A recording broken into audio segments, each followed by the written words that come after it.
अब आगे देखते हैं टाइप ऑफ मैट्रिक्स। मैट्रिक्स के टाइप, मैट्रिक्स कौन कौन से टाइप्स की होती है। तो मैट्रिक्स आपके 8 टाइप्स की यहाँ पे दे रखी है।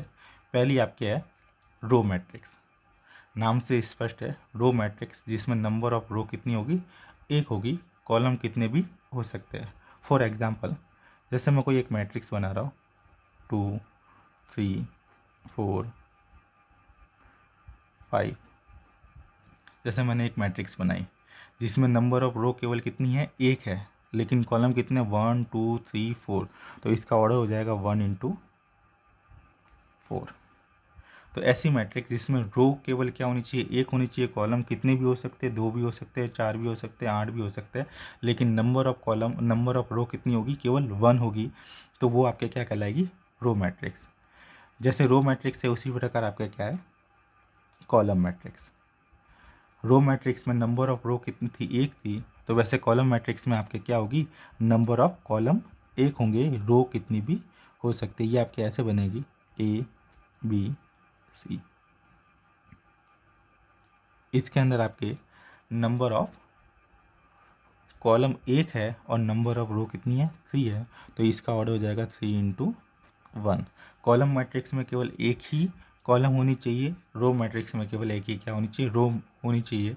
तो जिसमें एक रो होती है उनको अपन कहेंगे रो मैट्रिक्स, जिसमें एक कॉलम होता है उसको अपन कहेंगे कॉलम मैट्रिक्स। इसके आगे आपके है जीरो या नल मैट्रिक्स।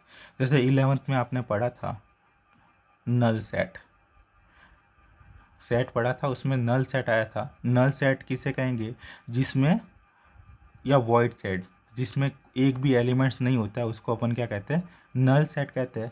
वैसे ही आपके जो नल मैट्रिक्स या जीरो मैट्रिक्स होती है उसके अंदर एक भी एलिमेंट्स नहीं होता है, उसमें एक भी एलिमेंट्स नहीं होता है, या अपन कह सकते हैं सारे एलिमेंट्स क्या होते हैं, जीरो होते हैं।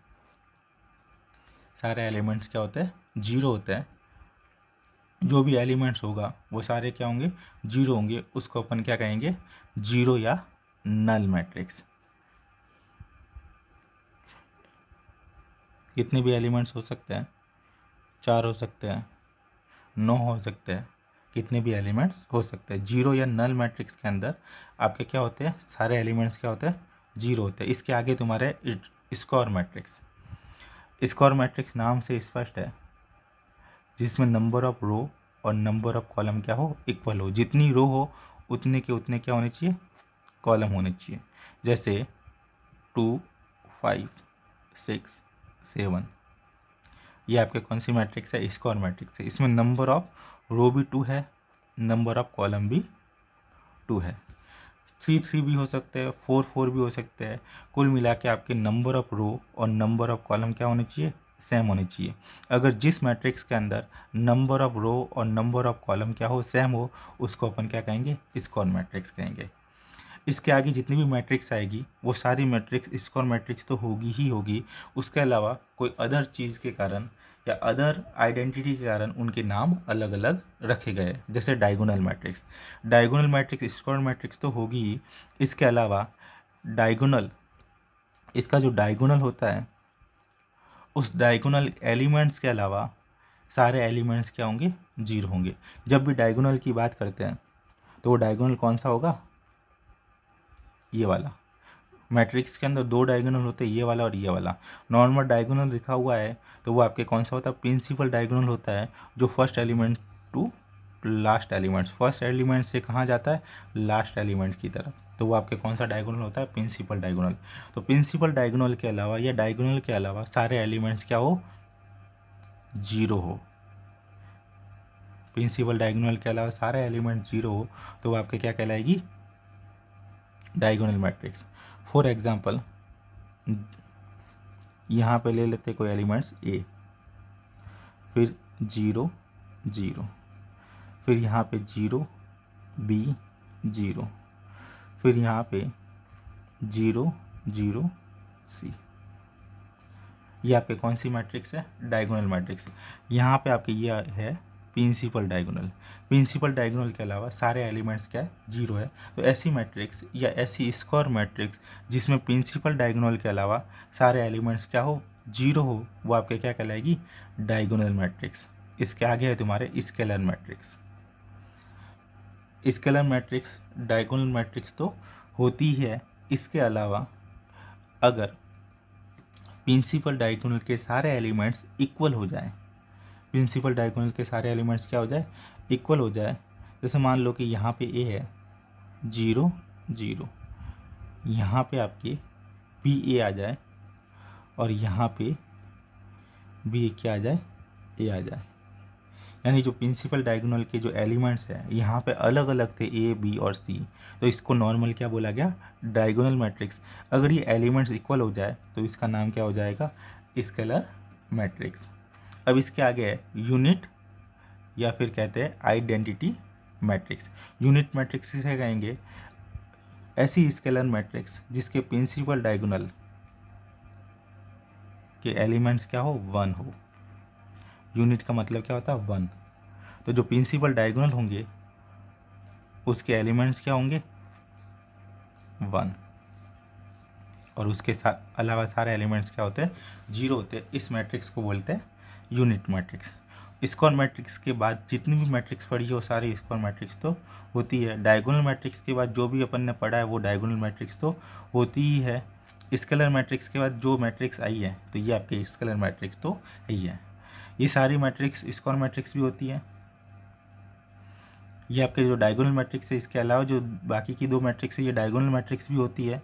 ये आपके स्केलर मैट्रिक्स है। इसके अलावा ये जो मैट्रिक्स है वो स्केलर मैट्रिक्स भी होती है।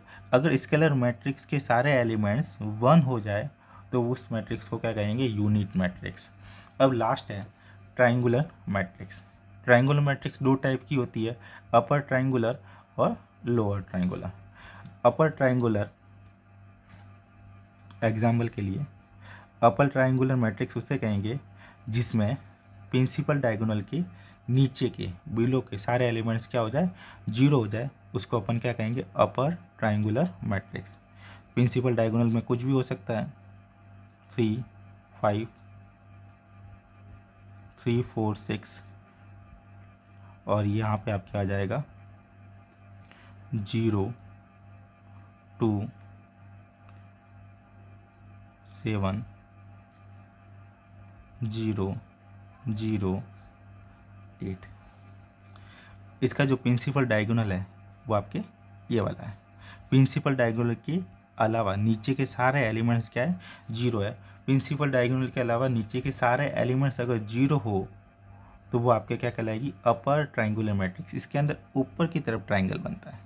किसकी तरफ बनता है, ऊपर की तरफ, इसीलिए इसको बोलते हैं अपर ट्राइंगुलर मैट्रिक्स। इसके नीचे सारे एलिमेंट्स क्या होते हैं, 0 होते हैं। लोअर ट्राइंगुलर मैट्रिक्स इसका अपोजिट है। अगर प्रिंसिपल डायगोनल के ऊपर के सारे एलिमेंट्स क्या हो, 0 हो, और नीचे आपके कुछ अलग एलिमेंट्स आए तो वो आपका क्या कहलाएगी, अपर ट्राइंगुलर मैट्रिक्स।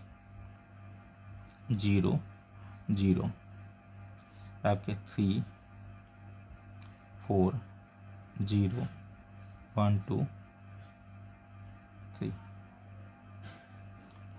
ये आपके प्रिंसिपल डायगोनल है। प्रिंसिपल डायगोनल के अलावा ऊपर के सारे एलिमेंट्स क्या है, 0 है। अगर ऊपर के सारे एलिमेंट्स 0 हो तो उसको बोलेंगे lower triangular matrix.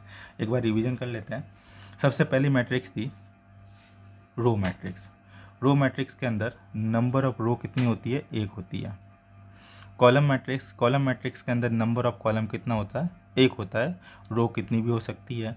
Zero matrix में जो भी एलिमेंट्स होते हैं वो सारे एलिमेंट्स क्या होंगे, 0 होंगे। स्क्वायर मैट्रिक्स के अंदर नंबर ऑफ रो और नंबर ऑफ कॉलम क्या होते हैं, इक्वल होते हैं। अगर रो 2 है तो कॉलम भी कितने होंगे, 2 होंगे। रो 3 है तो कॉलम भी कितनी होगी, 3 होगी। इसके अलावा है डायगोनल मैट्रिक्स। डायगोनल मैट्रिक्स के अंदर जो डायगोनल एलिमेंट्स होता है उसके अलावा सारे एलिमेंट्स क्या होते हैं, 0 होते हैं। स्केलर मैट्रिक्स, स्केलर मैट्रिक्स में जो प्रिंसिपल डायगोनल होता है उसके एलिमेंट्स सारे क्या होते हैं, इक्वल होते हैं।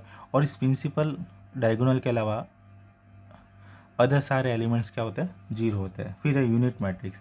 अगर स्केलर मैट्रिक्स के अंदर जो इक्वल एलिमेंट्स है वो क्या हो जाए, 1 1 1 हो जाए तो उसको क्या बोलेंगे, यूनिट मैट्रिक्स। इसके अलावा अपर ट्राइंगुलर मैट्रिक्स और लोअर ट्राइंगुलर मैट्रिक्स। अपर ट्राइंगुलर मैट्रिक्स में ऊपर की ओर ट्राइंगल बनता है और लोअर ट्राइंगुलर मैट्रिक्स में नीचे की ओर ट्राइंगल बनता है।